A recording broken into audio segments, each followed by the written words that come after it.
शर्मा परिवार में आज बड़ा ही खुशी का माहौल था, क्योंकि उनकी बहू रुक्षर ने आज घर के कुलदीपक को जन्म दिया था। भगवान ने आज सबसे बड़ी खुशी दे दी मुझे। अपने पोते का चेहरा देख लिया। अब तो मर भी जाऊं तो भी कोई गम नहीं। आप ऐसी बातें मत कीजिए माँ जी। मैं तो चाहती हूँ कि आप इसके भी बच्चों को अपनी गोद में खिलाएं। घर में खुशियों की ये बातें चल ही रही थी, तभी घर के दरवाजे पर दस्तक हुई। मधु ने जाकर दरवाजा खोला तो उनके घर के बाहर बधाई लेने के लिए किन्नर आए हुए थे। मधु ने उन्हें घर के अंदर बुलाया। अब आप लोग भी मेरे पोते को अपना आशीर्वाद दे दीजिए कि ये सदा स्वस्थ रहे और खुश रहे। अरे हाँ हाँ माता जी, हाँ हाँ, हम इसे आशीर्वाद देने ही तो आए हैं। लाओ बहू रानी, जरा मुन्ने को हमारी गोद में दे दो। रुक्षर ने अपने बेटे को उनकी गोद में दे दिया। वो अपने हाथों से उसकी बलाएं उतारने लगी, मगर तभी उसका चेहरा अचानक से बिल्कुल गंभीर हो गया, जैसे कोई चिंता भरी बात उसके मन में आ गई हो। क्या हुआ? अभी तो आप बहुत खुश थी, अचानक से आप इतनी परेशान क्यों हो गई? पता नहीं, लेकिन कुछ अजीब सा लग रहा है, जैसे तो कोई मुसीबत तुम्हारे परिवार पर आने वाली है। घबराहट हो रही है मुझे। देखिए, अगर ऐसा कुछ है तो आप कोई निवारण कीजिए। आपकी दुआओं में तो बहुत ताकत होती है। आप मेरे मुन्ने की सलामती के लिए उसकी बलाएं उतार लो। मैं तुम्हें एक रक्षा पोटली देती हूँ। तुम इसे अपने घर की चौखट के बाहर गाड़ देना। जब तक ये तुम्हारे घर की चौखट के भीतर गड़ी रहेगी, कोई तुम्हारा कुछ नहीं बिगाड़ पाएगा। किन्नर ने रोहन के हाथ में वो रक्षा पोटली पकड़ा दी और बच्चे के सर पर अपना हाथ फेरकर वहां से शगुन लेकर चली गई। उनके जाते ही रोहन ने अपने घर के बाहर अपनी चौखट के नीचे गड्ढा करके उस रक्षा पोटली को गाड़ दिया। मगर उस किन्नर की कही हुई बातें कहीं ना कहीं अभी भी उनके दिमाग में घूम रही थी, जिससे रुक्षर का मन बार बार बेचैन हो रहा था। पता नहीं, लेकिन मुझे अभी भी बार बार घबराहट हो रही है। किन्नर माता की कही हुई बातें बस मेरे दिमाग में घूमे जा रही हैं। कौन सी अनहोनी, कैसी अनहोनी, आखिर कहना क्या चाहती थी वो? ऐसी बातों को ज्यादा ध्यान नहीं देते बहू। और वैसे भी उन्होंने हमारी रक्षा के लिए घर की चौखट के नीचे रक्षा पोटली तो गड़वा ही दी है ना, तो तू क्यों इतनी चिंता कर रही है? ज्यादा मत सोच। जो खतरा आने वाला था वो टल गया है। बस भगवान का नाम ले और मुन्ने का ध्यान रख। मधु के समझाने के बाद भी रुक्षर का मन शांत नहीं हो रहा था। रात को मुन्ने को सुलाने के बाद रुक्षर भी बहुत थक चुकी थी। वो भी आंखें बंद करके लेट गई। रात के लगभग 12:30 बजे का वक्त था। तभी उनके घर के बाहर एक हलचल हुई। काला लिबास पहनी एक औरत, जिसने अपने चेहरे को काले कपड़ों से ढका हुआ था, उनके घर के बाहर चौखट के पास जाकर बैठ गई और अपने नाखूनों से उसने चौखट की मिट्टी को खोदना शुरू किया। तुझे क्या लगता है मेरी जिंदगी बर्बाद करके तू खुश रह पाएगी? जो खुशी तेरी वजह से मुझे नहीं मिली और जो मैंने तेरी वजह से खोया है, वो सब मैं तुझे भी नहीं मिलने दूंगी। कभी खुश नहीं रहने दूंगी मैं तुझे। आज से तेरी बर्बादी का समय शुरू हो गया है। बस अब तू अपनी उल्टी गिनती गिननी शुरू कर दे। उसने मिट्टी खोदकर भीतर से रक्षा कवच को बाहर निकाल लिया और अपने झोले से नींबू मिर्ची का जोड़ा निकाला और उसे उसने उस गड्ढे के भीतर रखकर अपनी हथेली पर चाकू से एक चीरा लगाया और अपने खून की बूंदें उसके ऊपर टपका दी और जल्दी से मिट्टी से उस गड्ढे को भर दिया और उस रक्षा पोटली को वो अपने साथ लेकर वहां से चली गई। तभी अचानक रुक्षर को नींद में कुछ अजीब सा महसूस हुआ, जैसे कोई उसके बगल से गुजर रहा हो। किसी के कदमों की आवाज बार बार उसके कानों में पड़ रही थी। वो एकदम से हड़बड़ाकर उठी और उसे लगा कि खिड़की के पास कोई खड़ा होकर उसे और उसके बच्चे को ही देख रहा है। ये देखकर रुक्षर बुरी तरह घबरा गई और वो इस हद तक डर गई कि उसके गले से उसकी आवाज भी नहीं निकल पाई। वह बुरे तरीके से पसीने से भीग गई और वो काला साया उसकी तरफ बढ़ने लगा। उसने अपने बच्चे को चादर से ढक दिया और रोहन को जगाने की कोशिश करने लगी। उसने जैसे ही रोहन को उठाने के लिए उसके कंधे को सहलाया तो रोहन एकदम से नींद में हड़बड़ाकर उठा। क्या हुआ रुक्षर? तुमने इस तरह मुझे क्यों जगाया? तुम्हें कुछ चाहिए क्या? वो काला साया कमरे में घूम रहा है। वो मेरे और मुन्ने की तरफ ही देख रहा था। आप कुछ कीजिए, किसी पंडित को लेकर आइए। कोई तो काला साया है जो हमें नुकसान पहुंचाना चाहता है। क्या? मुझे लगता है तुम दिन में हुई बातों को कुछ ज्यादा ही सोच रही हो, इसलिए तुम्हें सपने भी वैसे ही नजर आ रहे हैं। तुम मेरी बात समझ नहीं रहे हो रोहन। मैंने कोई सपना नहीं देखा।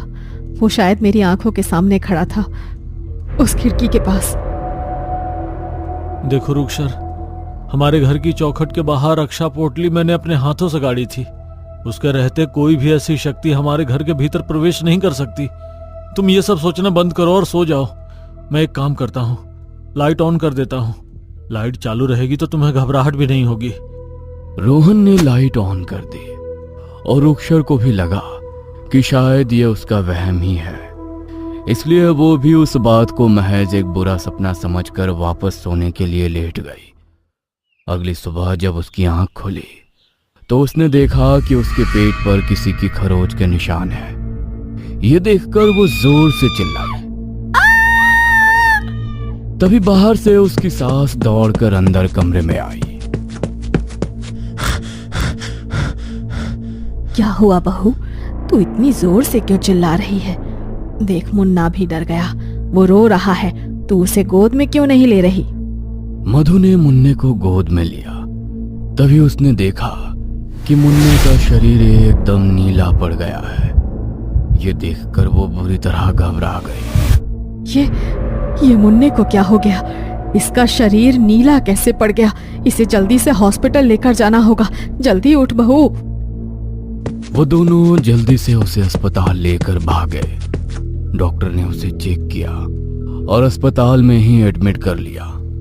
अस्पताल में जहां मुन्ने को लिटाया गया था, ठीक उसके ऊपर भगवान की प्रतिमा लगी हुई थी, जिससे वो बुरी शक्ति अब उस पर हावी नहीं हो पा रही थी। पता नहीं इसकी हालत ऐसे कैसे हो गई। ये तो बिल्कुल हेल्दी बेबी था। हमें इसे कुछ दिन हॉस्पिटल में ही रखना होगा। इसके साथ हम कोई रिस्क नहीं ले सकते।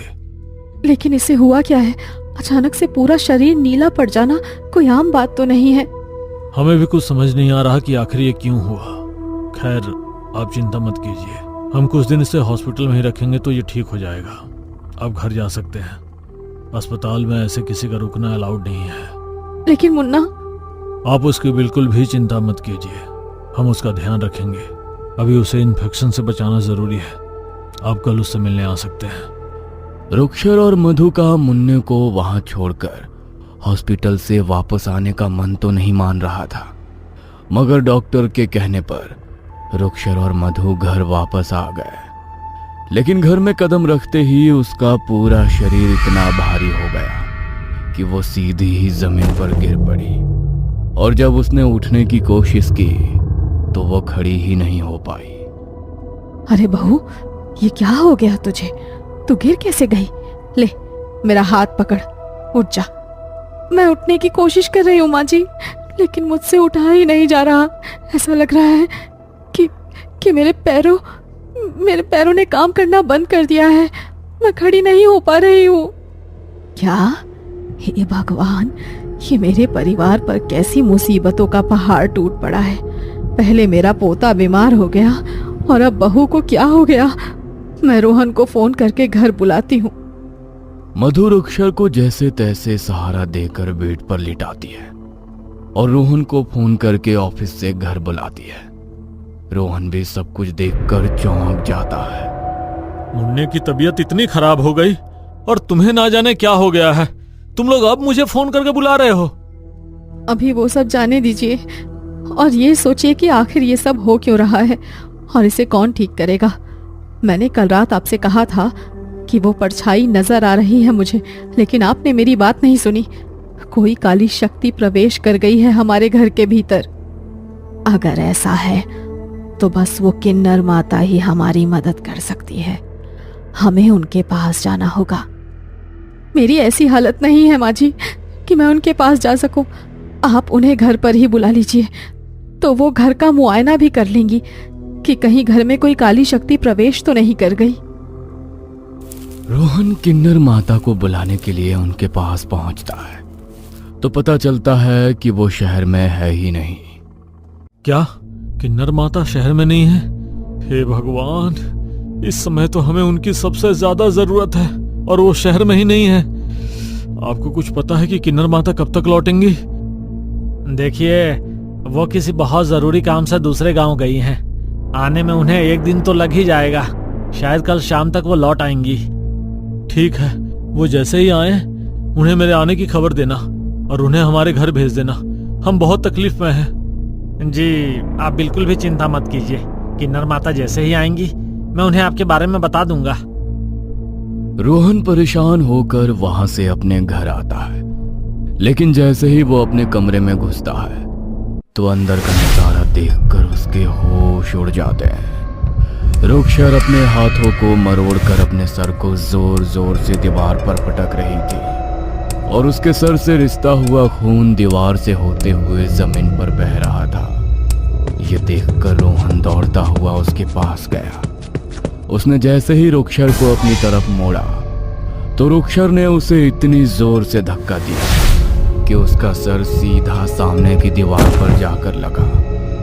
उस आवाज को सुनकर मधु दौड़ती हुई अंदर आई तो अंदर का नजारा देखकर उसके पैरों तले से भी जमीन खिसक गई। ये तो क्या कर रही है बहू? ये तुझे क्या हो गया है? ये खून? रोहन तो ठीक तो है ना? हाँ माँ, मैं ठीक हूँ, मगर रुक्षक को ना जाने क्या हो गया है। ना तो मैं इसे जिंदा रहने दूंगी और ना इसके बच्चे को। इन दोनों को तो मैं अपने साथ लेकर ही जाऊंगी। पहले मुझे इसकी आंखों के सामने इसके बच्चे को खत्म करना था, लेकिन अब लगता है पहले मुझे इसे ही खत्म करना पड़ेगा। रुक्षर के मुंह से उस आवाज और उन बातों को सुनकर रोहन और मधु हैरान रह गए थे कि आखिर ये सब क्या हो रहा है। तभी रुक्षर ने मेज पर रखे वास को उठाया और उसे अपने सर पर दे मारा। उसका सर बुरी तरह से जख्मी हो चुका था, मगर वो खुद को नुकसान पहुंचाना बंद नहीं कर रही थी। रोहन और मधु ने उसे रोकने की कोशिश की तो उसने उन दोनों की गर्दन को अपने हाथों से जकड़ लिया और उन्हें किसी सामान की तरह हवा में उछाल दिया और एक छुरी उठाकर खुद को उससे छलनी करने लगी। हे भगवान, तेरे रहते ये सब क्या हो रहा है? मेरी बहू की रक्षा कर, किसी को हमारी मदद के लिए भेज भगवान, हे भगवान। मधु के इतना कहते ही उनके दरवाजे पर एक दस्तक हुई। घर का दरवाजा खुद ब खुद खुल गया और किन्नर माता घर के अंदर आई। किन्नर माता, आप तो शहर में थी ही नहीं। मैं शहर से बाहर जा नहीं पाई। शायद भगवान को पता था कि आज यहाँ मेरी ज्यादा जरूरत है। किन्नर माता ने घर के हर कोने में सिंदूर का छिड़काव किया और जैसे ही वो सिंदूर रुक्षर के ऊपर पड़ा तो वो जोर जोर से चीखने लगी और घर से बाहर भागने की कोशिश करने लगी। मगर तभी घर का दरवाजा अपने आप बंद हो गया और किन्नर माता ने अपना सिंदूर से भरा हाथ रुक्षर के सर पर रख दिया और जोर जोर से चीखती हुई रुक्षर वहीं पर बेहोश होकर गिर पड़ी। किन्नर माता ने उसे बिस्तर पर लेटाया और उसके बिस्तर के चारों कोनों पर सिंदूर से बंधन कर दिया ताकि वो वहां से उठ ना पाए। वो जल्दी से बाहर आई और उन्होंने घर के बाहर जाकर घर की चौखट के नीचे की जमीन को खोदना शुरू किया और उन्हें जिस चीज का शक था वही हुआ। चौखट के नीचे उन्हें रक्षा पोटली नहीं बल्कि नींबू मिर्ची मिले जो अभी भी ताजा थे। जिन पर किसी के खून की बूंदें टपकी हुई थी। मुझे लगा ही था कि किसी ने जानबूझकर कुछ किया है। किसी ने मेरी दी हुई रक्षा पोटली यहाँ से निकालकर टोटका किया हुआ नींबू मिर्ची अपने खून का छिड़काव करके यहाँ पर गाड़ दिया, जिस वजह से कोई अतृप्त शक्ति तुम्हारे घर के भीतर प्रवेश कर गई। मगर अब तुम चिंता मत करो, इस शक्ति को जिसने भी तुम्हारे घर में भेजा है अभी उसी के पास वापस जाएगी। किन्नर माता ने कुछ मंत्रों का उच्चारण करते हुए वो नींबू मिर्ची घर के पीछे ले जाकर अपनी हथेली में उसे फोड़ दिया और उसे जला दिया। तभी दूर एक घर में एक लड़की की चीख सुनाई दी।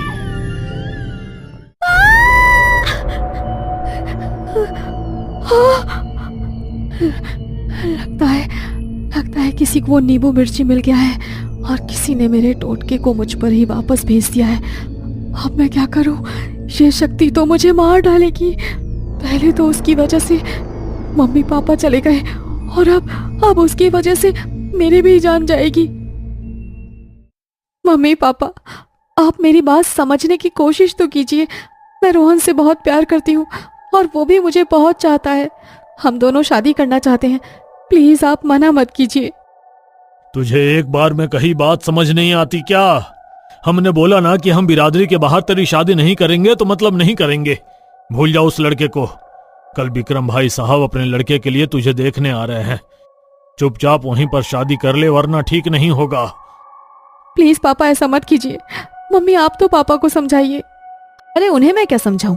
तुझे जो बोला है चुपचाप उनकी बात सुन, वरना हमारा तुझसे कोई रिश्ता नहीं। अगर तूने हमारे खिलाफ कुछ भी किया तो हम भूल जाएंगे कि तू हमारी बेटी है। रुक्षर ने अपनी मम्मी पापा को समझाने की बहुत कोशिश की, मगर वो दोनों तो उसकी बात सुनने को भी तैयार नहीं थे।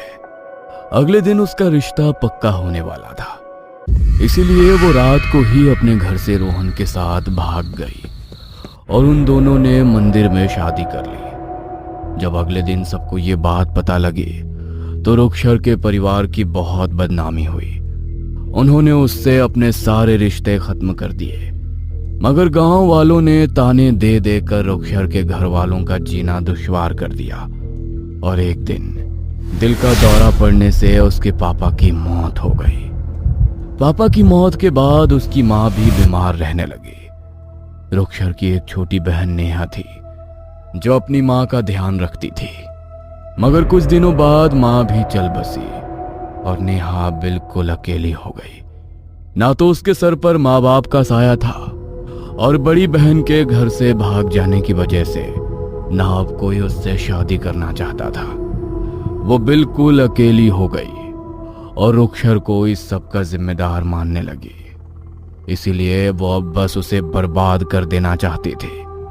मगर उसने रुक्षर को बर्बाद करने के लिए जो किया था वो क्रिया उसी के ऊपर उल्टी पड़ गई। उस अतृप्त आत्मा ने उसे घेर लिया। तभी घर के भीतर रोहन और किन्नर माता ने प्रवेश किया। किन्नर माता ने पूरे घर में सिंदूर का छिड़काव किया और एक कलश में उस अतृप्त आत्मा को बांध लिया। उस नींबू मिर्ची को जलाते हुए ही मुझे सब समझ आ गया था। तुमने जो भी किया उसमें तुम्हारी बदले की भावना जरूर थी, लेकिन जब मैंने ये सब तुम्हारी बहन को बताया तो उसका दिल पसीज गया। उसी ने तुम्हें बचाने के लिए मुझे यहाँ भेजा है। वो उसकी गलती थी, लेकिन उसने कुछ भी जानबूझकर नहीं किया। तुम्हारे माता पिता के साथ जो हुआ उसका दुख सबको है, मगर तुम अपनी बहन को दोषी मत मानो। इस सब में उसकी कोई गलती नहीं। नेहा जोर जोर से रोने लगी और उसे अपने किए पर बहुत पछतावा हुआ। जब रुक्षर को उसकी हालत का पता लगा तो उसने उसे अपने पास ही रख लिया और उसके मन में जो भी मैल था अपनी बहन से मिलने के बाद वो सब धुल गया। रुक्षर और रोहन ने मिलकर एक अच्छे लड़के से उसकी शादी करा दी और उसे भी अब एक नई जिंदगी मिल गई।